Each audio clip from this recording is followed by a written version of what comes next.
বৃষ্টিটা পড়ার কারণে এই বেডে যে পানিটা পড়ে, এই পানির পড়ার কারণে এই পানিটা ডাইরেক্ট শোষণ করার কারণে গাছ।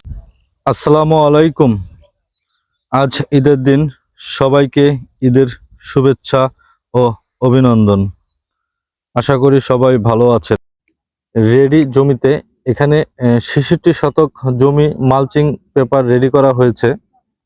আপনারা দেখতে পাচ্ছেন এই জমিটাতে বেগুন করা হবে। এটা বেগুনের জন্য মালচিংটা করা হয়েছে। তো এই মালচিং পেপারটা প্রথমবার বসানো হয়েছে। ভিতরে ঢুকতে পারছি না, বৃষ্টি হয়েছে, কাদা, তাই আপনাদেরকে ভালো করে দেখাতে পারছি না। মালচিংটা কেমন হয়েছে জানাবেন। চারা দেওয়া হয়েছে, চারা রেডি হচ্ছে। চারা রেডি হলেই এই মালচিং এর বেডে চারাগুলো রোপণ করা হবে। এবং আমাদের এলাকায় তাল বেগুন নামে পরিচিত একটা বেগুন আছে, অনেক বড় সড়ো হয়। ওই বেগুনটাই এখানে রোপণ করা হবে। এখানে 66 শতক 2 বিঘা জমি রয়েছে। এই মালচিং পেপার মজুত করতে, মালচিং পেপারগুলো সেট করতে আমাদের খরচ হয়েছে 65,000 টাকা। এই 2 বিঘা জমিতে মালচিং পেপার সেট করতে 65,000 টাকা খরচ হয়েছে। আর এই যে ফাঁকা যে জায়গাটা দেখতে পাচ্ছেন, এই ফাঁকা জায়গাটাতে একটা পানি রাখার জন্য এবং এখান থেকে পানি নিয়ে জমিতে স্প্রে করার জন্য, কীটনাশক স্প্রে করার জন্য এখানে একটা হাউস তৈরি করা হবে। এই কারণে এই জায়গাটা ফাঁকা রাখা হয়েছে। আপনারা দেখতে পাচ্ছেন এটা শুধু চারিদিকে বিল আর বিল, ফসলের মাঠ। গত বছরও এখানে আপনার বেগুন করা হয়েছিল, কিন্তু এভাবে মালচিং করা হয়েছিল না। তো এই বছরটা মালচিং করা হয়েছে, আপনারা দেখতে পাচ্ছেন।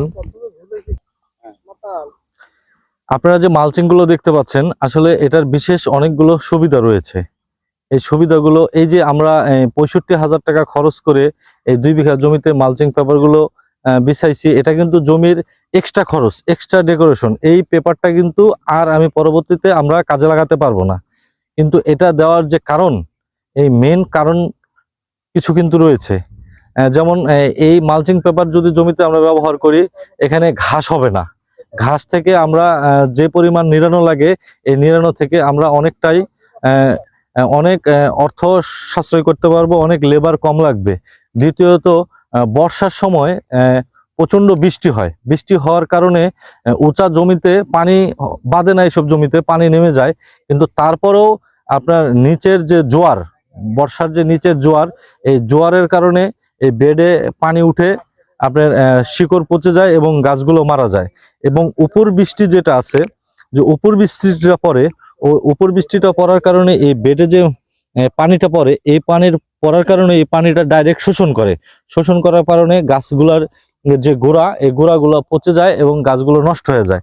আর এই মালচিং পেপারটা দেওয়ার কারণে আমাদের বেগুনের গাছগুলোর আপনার যে শিকড়, এই শিকড়ে পর্যাপ্ত পানি পড়বে না। পানি পড়লেও আপনার পানিটা সাইড দিয়ে নিচে নেমে যাবে, ড্রেনগুলো আরো ক্লিয়ার হবে, পানি নেমে যাবে। কিন্তু যেখানে শিকড় বিস্তৃত থাকবে, ওই জায়গাটাতে খুব একটা আপনার রস থাকবে না।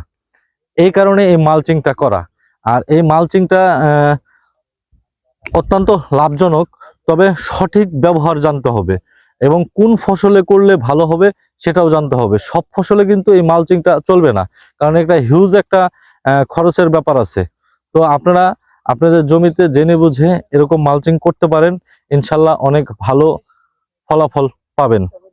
তো ভিউয়ার্স, ভালো থাকবেন, সুস্থ থাকবেন। আজ এ পর্যন্তই। খুদা হাফেজ। আসসালামু আলাইকুম।